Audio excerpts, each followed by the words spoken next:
Doğu Türkistan'daki Çinli yetkililer Hür Asya Radyosu'ndan bir gazetecinin iki erkek kardeşinin 2018 yılında gözaltına alınmalarından bu yana kayıp olduğunu doğruladı.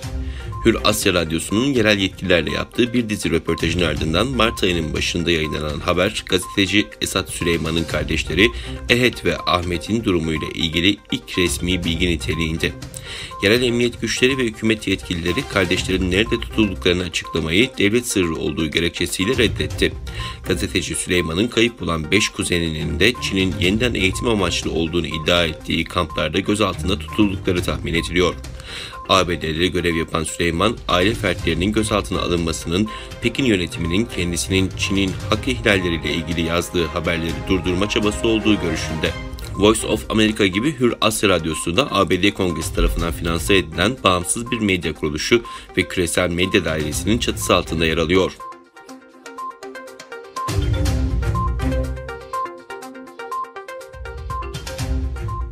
Birleşmiş Milletler Genel Merkezi'nde ırk ayrımcılığının ortadan kaldırılması uluslararası günü programında konuşan ABD'nin Birleşmiş Milletler Daimi Temsilcisi, kölelik ve ırkçılığın dünyanın her yerinde halen yaşandığını belirtti. Myanmar'da Arakanlı Müslümanlara, Çin'de de Uygur Türklerine yönelik baskıları örnek gösteren elçi, Çin hükümetinin Uygurlara ve Sincan'daki diğer etnik ve dini azınlık gruplara karşı soykırım ve insanlığa karşı suç işlediğini kaydetti.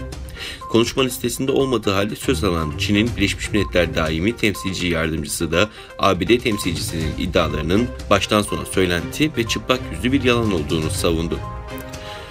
Çin'in temsilcisi ABD'yi Çin'in iç işlerine karışmakla suçlayarak ABD'nin diğer ülkelere ne yapacağını söylemesinden ziyade kendi rezil insan hakları siciline bakması gerektiğini işaret etti.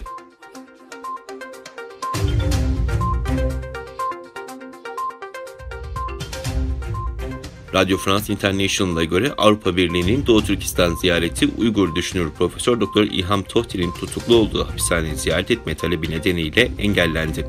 Avrupalı bir diplomat Radio France International'ın muhabirine verdiği röportajda AB temsilcilerinin 2014 yılında ayrılıkçılık suçlamasıyla ömür boyu hapis cezasına çarptırılan Uygur entelektüel İlham Tohti'nin hapsedildiği cezaevini ziyaret talep ettiklerini söyledi. Çin'in AB temsilcisi önceki gün yaptığı açıklamada AB temsilcilerinin Doğu Türkistan'ı ziyaret etmeleri için tüm düzenlemelerin yapıldığını, ancak Çin yasalarıyla suçlanan tutukluları ziyaret etmek gibi kabul edilemez koşullar nedeniyle onların askıya alındığını ifade etmişti. Birleşmiş Milletler İnsan Hakları Yüksek Komiseri Michelle Bachelet, Şubat ayı sonunda Doğu Türkistan'daki insan hakları durumuna ilişkin bağımsız ve kapsamlı bir inceleme çağrısında bulunmuştu. Bunun üzerine Çin Dışişleri Bakanı Wang Yi 7 Mart'ta Michelle Bachelet'i Doğu Türkistan'ı ziyaret etmeye davet etmişti. Ancak Çin tarafı sürekli olarak ziyaret için evet, incelemek için hayır sözünü tekrarlıyor.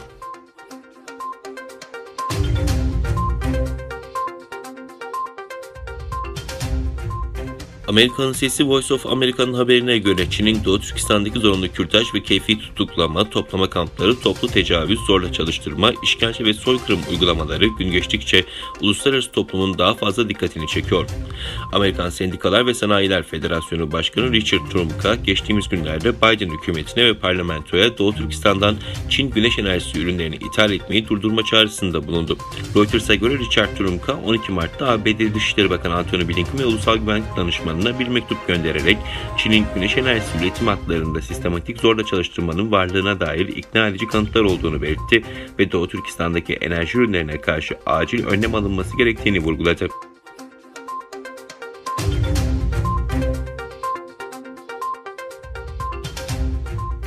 ABD Savunma Bakanı Austin ve Hindistan Savunma Bakanı Hindistan'ın başkenti Yeni Delhi ile bir araya geldi. Austin, Hindistan'ın S-400 hava savunma sistemlerini tedarik etme süreciyle ilgili bir soruya cevaben tüm müttefiklerimizi ve ortaklarımızı Rus ekipmanından uzak durmaya çağırıyoruz. Ortaklarımızın yaptırımları neden olabilecek ekipman tedariğinden kaçınması gerekir dedi. Hindistan'ın sistemi satın almakla ilgilendiğinin farkında olduklarını belirten Austin, henüz S-400 sistemi edinmediler. Bu nedenle yaptırımların masada olması için bir neden yok dedi.